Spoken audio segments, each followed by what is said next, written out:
In the darkest corners, in the most eerie and lonely alleyways, monsters reside. You may have been conditioned, you may have been relearned, told that the boogeyman and monsters were nothing more than nightmares and myth. But as you run desperately, struggling for your own survival, against the thing that shouldn't exist yet is breathing down your neck as it latches onto you, you will realize how wrong they were. These are 5 real monster sightings that will defy logic and rebirth your fear. If you have a story of your own, share it with us at darkstories.org. Now, let's begin.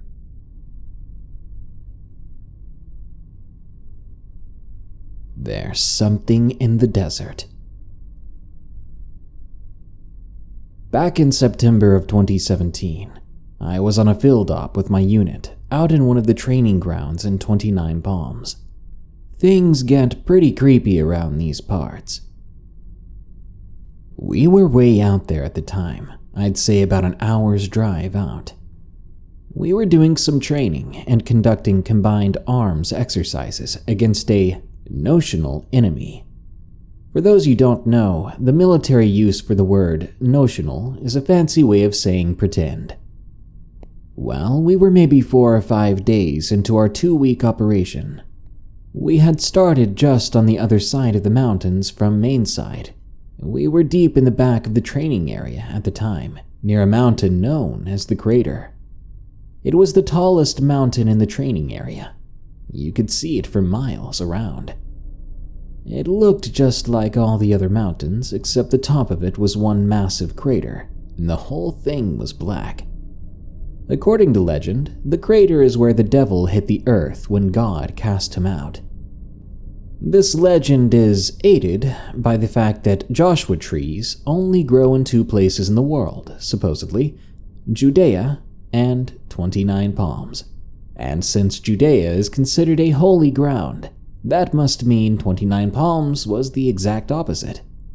Many also think this is why the cult that is located in the area set up shop here. If you ever talk to anyone who has been out near the base of Black Top, they'll tell you that when you're near the mountains you get really uneasy, and you feel like you're constantly being watched. Some guys even get sick enough that they have to be taken back to the hospital on Mainside. But as soon as they get away from the mountain, they're fine. Pretty weird, right? Well, me and my friend were on watch one night, and we were tasked with guarding the ammo and fuel truck, so we each got a magazine of live rounds, then went to the center where the lieutenant was. He then told us that nothing unusual had happened, but to take a couple of radios with us just in case. We nodded and grabbed one that had a green light on the charger. We then set out to our sector and got cozy for the night. We had just been getting settled in when I noticed something through my NVGs, night vision goggles.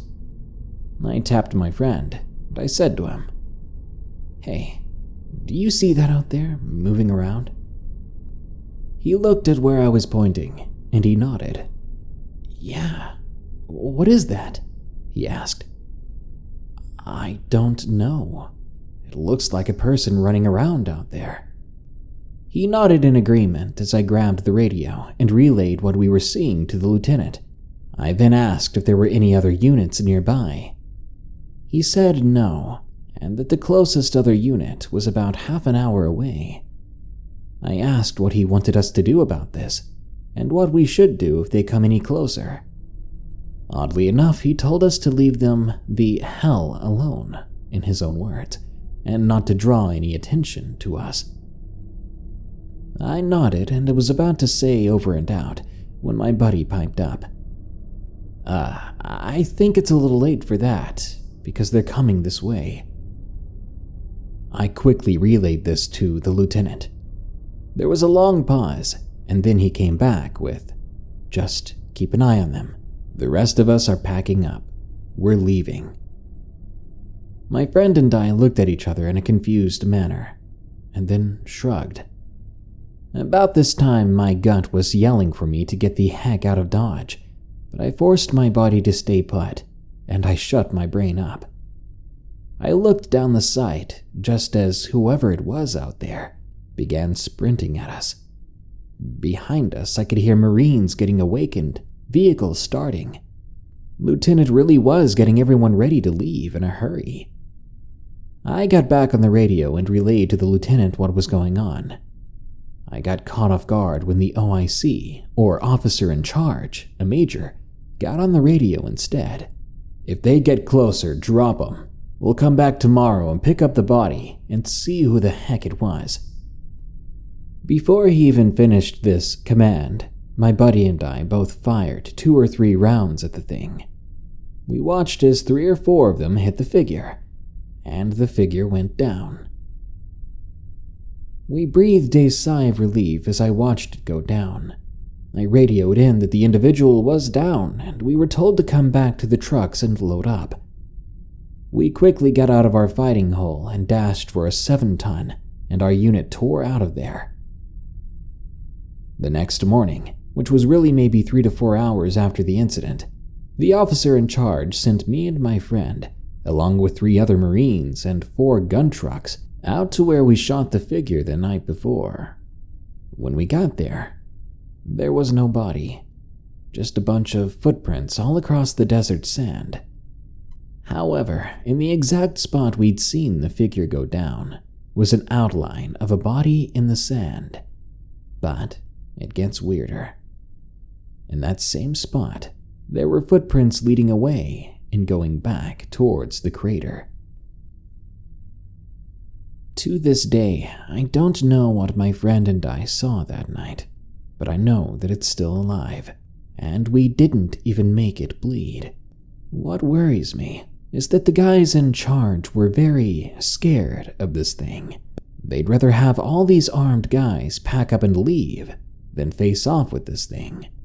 I'm pretty sure they know something that we don't, and now I have even more evidence of that. Because we've been told that we won't be doing any more exercises or field ops at that area or anywhere close to it. Nobody knows what it is that lives out at 29 Palms, but it's best to stay away. If it was enough to scare the military, then you should be horrified. Rake in Tennessee.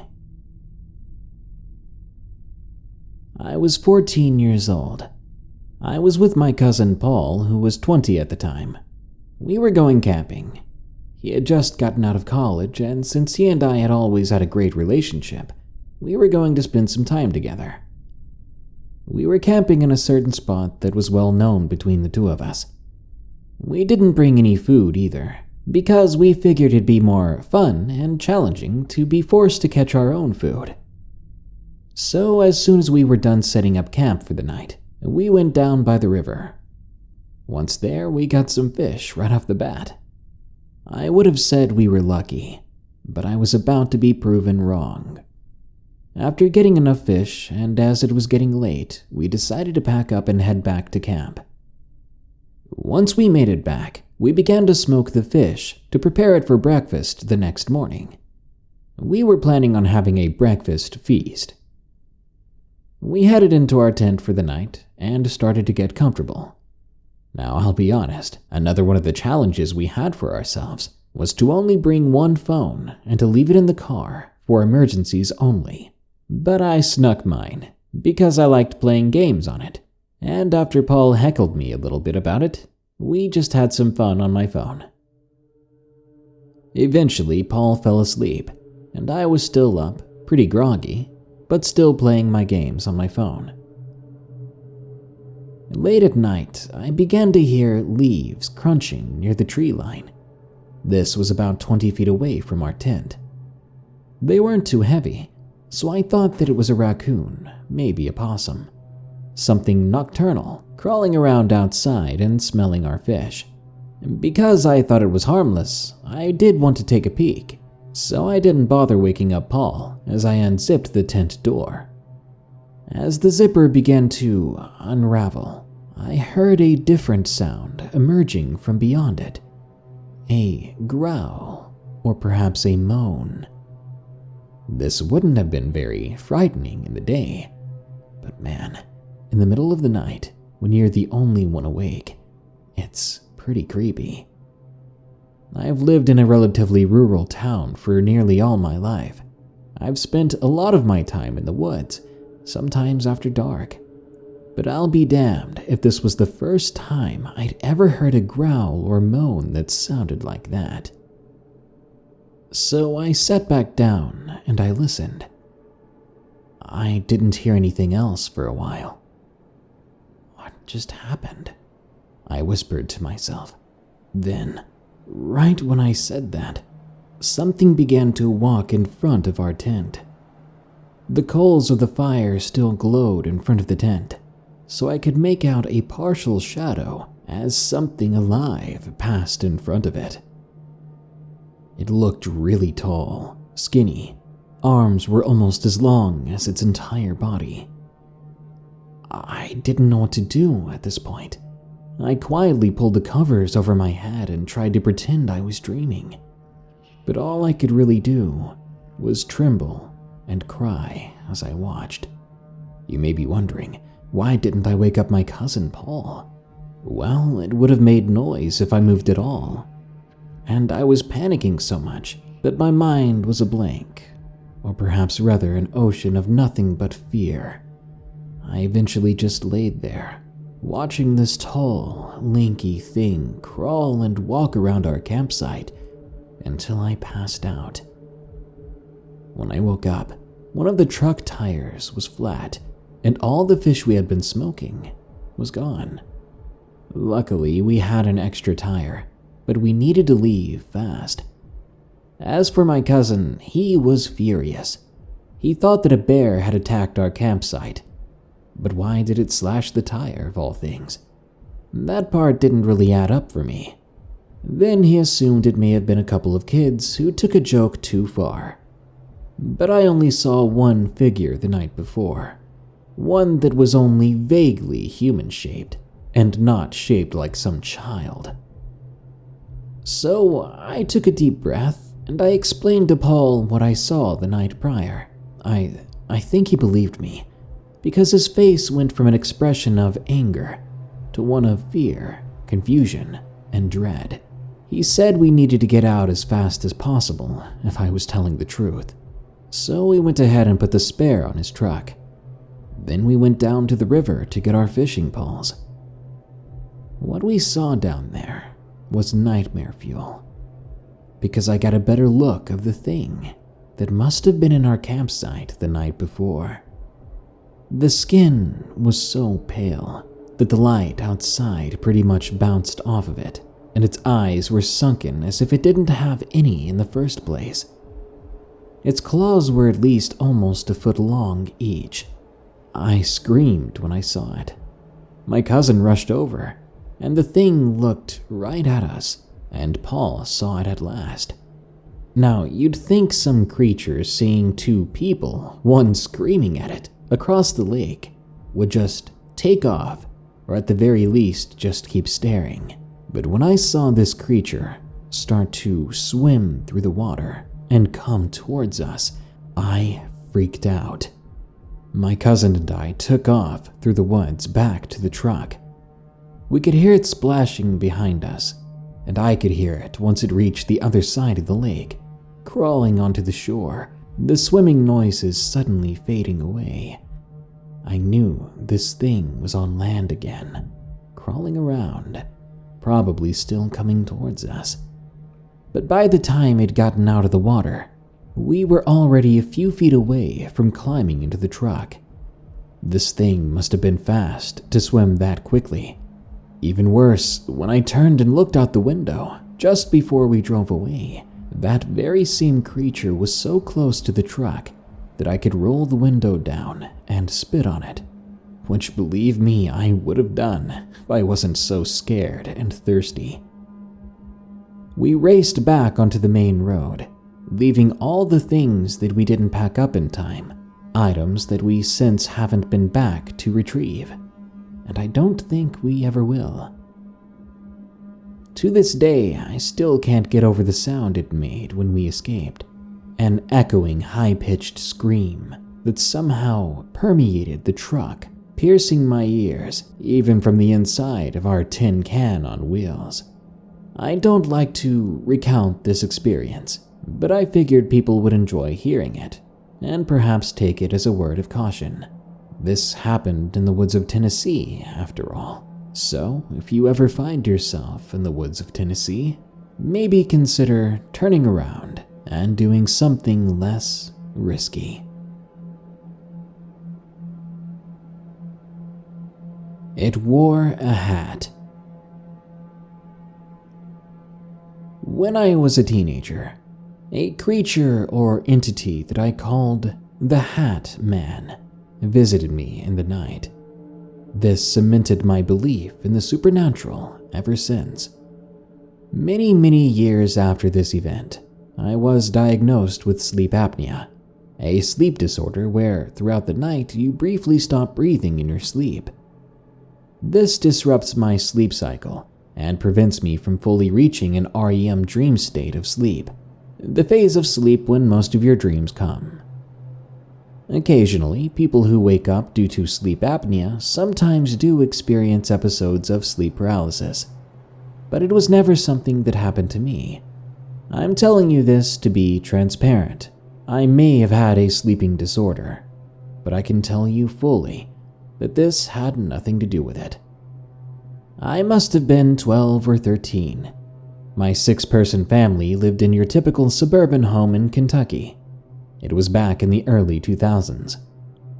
Now, this house was fairly modern. It was built sometime in the mid-70s, pretty new for a house, and as far as I knew, it didn't have any sort of history of paranormal happenings in it, neither before the incident or after. All of my family's bedrooms were upstairs, in a hallway shaped like an L. At the top of this L, you have my parents' bedroom, and the floorboards under the carpet groaned horribly when anyone walked in them. My bedroom was at the bottom of this L, right in the corner.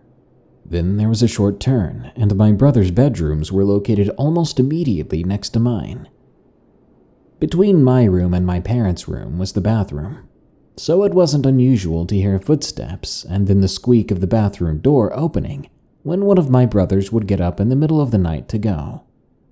Basically, all the doors were creaky.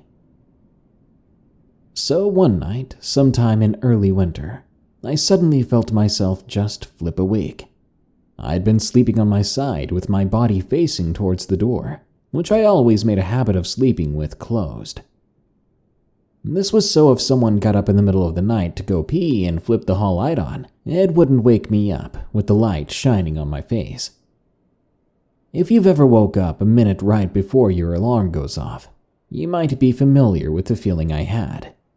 A feeling of sudden alertness and a vague, why am I awake right now? It was then I realized that I couldn't move, but I wasn't super concerned about it. The entire situation had a sort of weird sense of dream logic to it. Weird and normally distressing things were happening, but all I could feel was, would you look at that? As I laid there, unsure of what to do, my bedroom door creaked open, very slowly, until it was about 3/4 of the way open. And standing there in the doorway of my room was the strangest thing I'd ever seen. It was kind of like a man, seemingly made of shadow, which was somehow darker than the shadows of the hallway itself. The best I can describe the sensation of seeing him was the impression of looking at a silhouette of a person that's made when someone stands behind a screen, and then you shine a bright light behind them. Despite this, and having no facial features at all, I definitely had the impression that it was a man.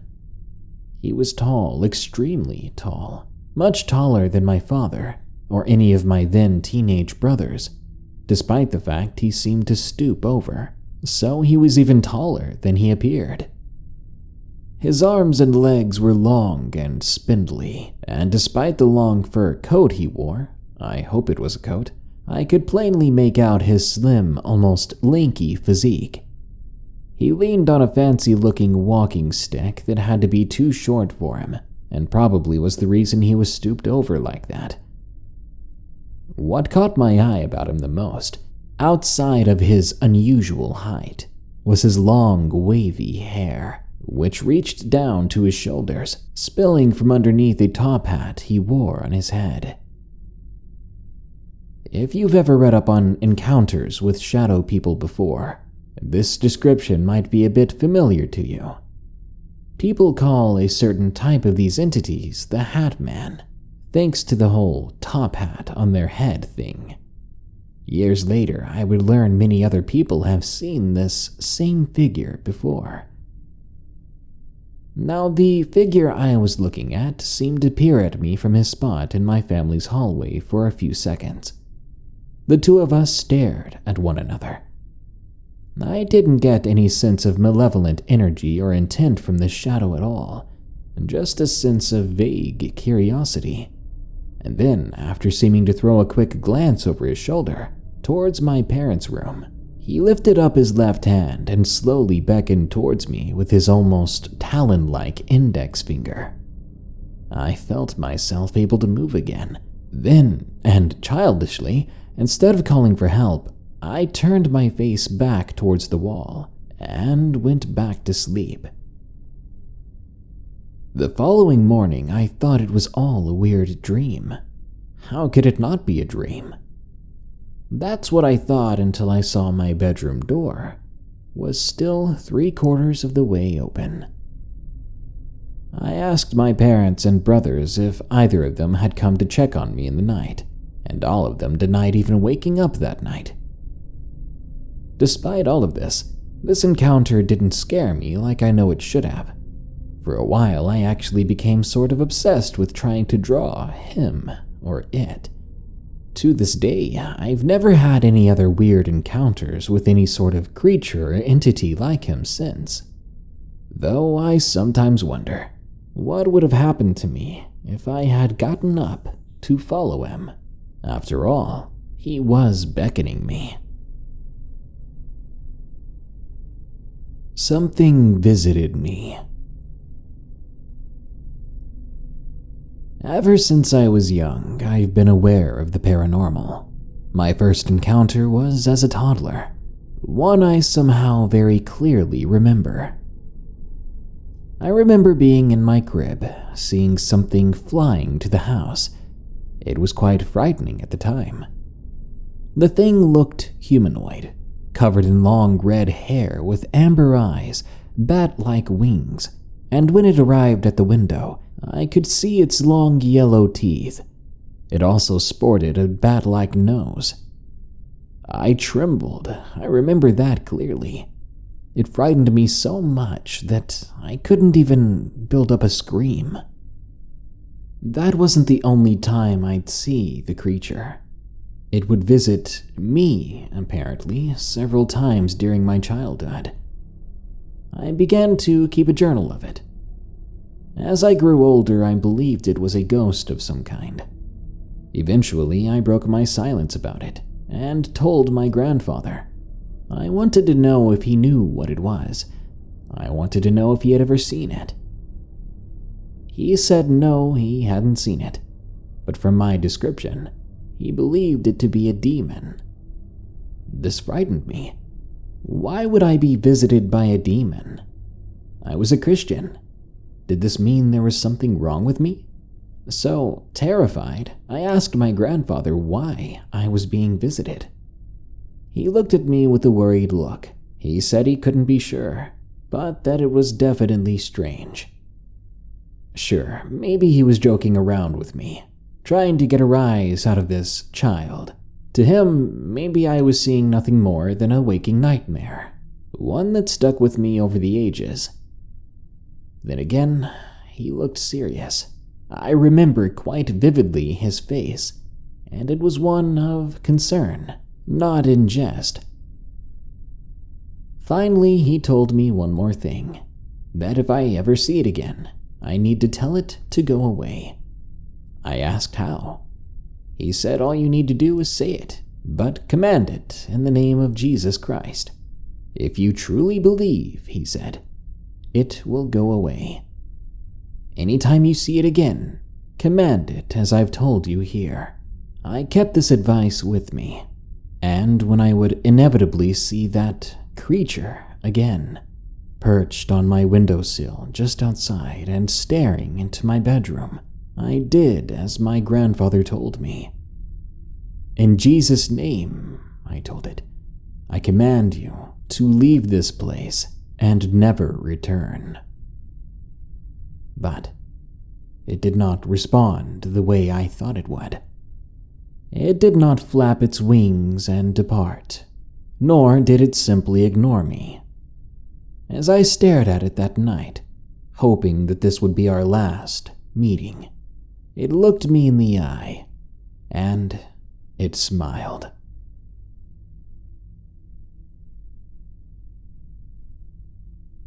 The skeleton. I live in a small United States town. This town has a trail to the north end of it, one that I frequented with my friends. This particular experience happened over the summer. I don't remember what month or day, but I remember what happened clearly. I was with one of my best friends, E, when this happened. The two of us still talk about what we saw. It was a hot, normal summer day, and E came up to my house. He wanted to hang out for a while, and I was bored, so I was ready to do something. I told my sister I was going to hang with E, and then we left. I asked where we were going, and he said the trail, simple as that. We talked about random things on the way to the trail, and after about 15 minutes we made it there. The topic of our conversation changed to some clearings that I'd found just off this trail. I wanted to show him one, so I led him over the bridge. This clearing was near a little stream. Before long, we made it to the clearing that I was speaking of. This would be my second time there, and it was my first time noticing that there was a big tree covering the opening to a cave. Immediately, E saw it and said, "Dude, we have to check that out." I wasn't so sure, but it did seem interesting. So together we went in. It didn't go too far back. We talked about how it'd be cool to just camp out in the cave one day. Then we went on to another clearing, exploring that one as well, and so on. Eventually, we came upon a certain clearing. In the middle of it lied a deer skeleton. I'm saying it was almost all bone, but there were still shreds of flesh here and there. Not much, but there was enough to show that something had been feeding on it recently. The flesh was pink and moist. There weren't any flies or maggots or insects about it yet. It was so unnatural and weird to stumble upon. I didn't know what to say to E, but then he chimed in with a question, one that was on my mind. "Dude, what do you think killed it?" "I'm not sure," I replied. "But I do know it just doesn't seem right. What could tear the meat off of an animal's bones that fast? It hasn't even had time to rot yet."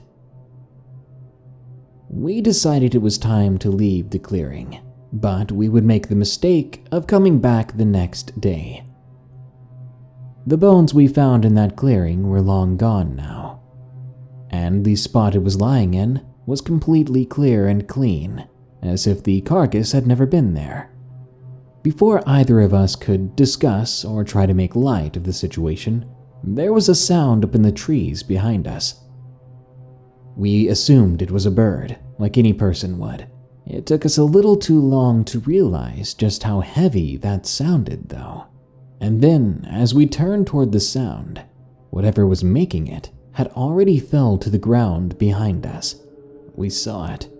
The skull of the deer from the day before lying on the ground before us. I blurted out a panicked, "Was that there when we got here?" But I knew better. I knew we had just heard it fall from above us. We realized then that we were not alone. There was something in the trees above us. We both broke into the fastest runs we could muster, just as something leapt out of the trees behind us. The path back was littered with fallen trees, ones we had to climb and jump over. But the second tree that we scaled, E fell and hit his head a little too hard.